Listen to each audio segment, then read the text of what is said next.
Listening to Double RD Beats. Exclusive.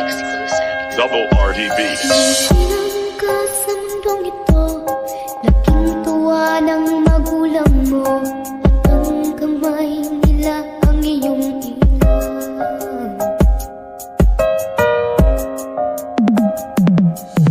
Salamat sa lahat ng inyong pag-aaruga. Hindi nyo ko pinabayaan sa aking pagtanda.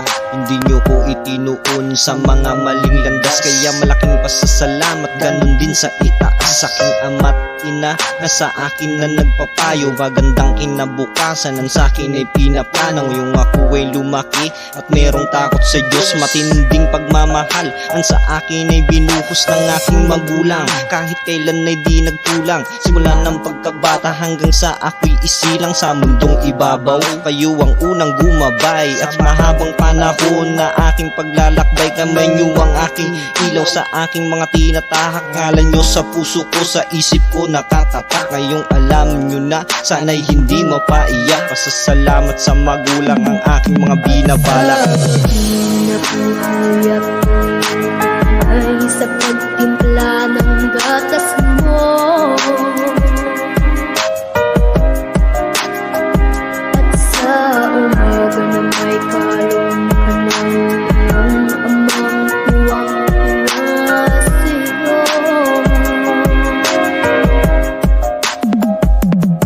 Ngayong wala na si ama, hanggang kailan ako lalaban? Mga payo niya sa akin, hindi ko pinagsisiyan. Ikaw ang haligi ng tahanan, bakit biglang nawala? Masakit man sa damdamin, wala akong nagawa upang pigilin ng patak na nagmula sa aking mata. Hindi ko lang masabi nun, dinadapuan ng hiya na mahal kita. Dapat noon mo pa nalaman. Ngayon ko lang nasabi hanggang sa huling hantungan na aking pagmamahal na ilaan para sa'yo. Parang gumunaw ang mundo nang mawala sa piling ko ang sangkatulad mo. Ngayon ako ay nagsisisi, kung alam ko lang sana'y hindi na to nangyari. Salamat po ama, dahil sa'yo ako'y natuto. Kahit wala ka na, nandito ka sa puso ko. Sana'y iyong malaman at iyong naririnig. Patawad po ama ang nais kong ipabatid. Ay biglang nagbago, naging matigas ang iyong ulo, at ang ayaw nila'y sinuway mo.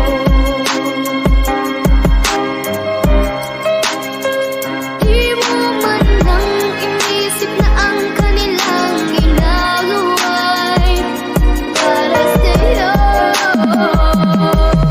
Sa mura kong edad, maagang namulat sa realidad. Sa takot at kaba, alanganin pa na ilahad. Natatakot na baka di ko na magawa lahat. Sinubukan pang tumakas, talikuran ng responsibilidad. Pero naisip ko na di ako ganon kaduwag, kaya bumalik, hinarap, niyakap ang pananagutan. Napakahirap, walang tigil sa pag-abante, kahit na ang isipan ay hindi na mabakante. Akala ko nung una malabo to sa akin na mangyari, pero di nabali, huli na ang lahat.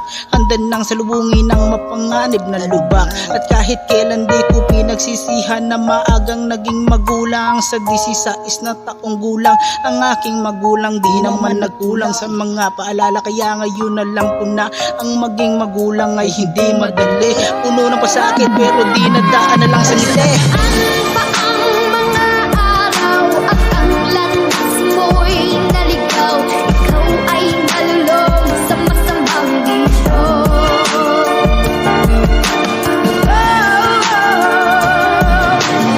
Una mong nilapitan ang iyong inang lumuluha, at ang tanong anak, bakit nagkaganyan? Bakit ka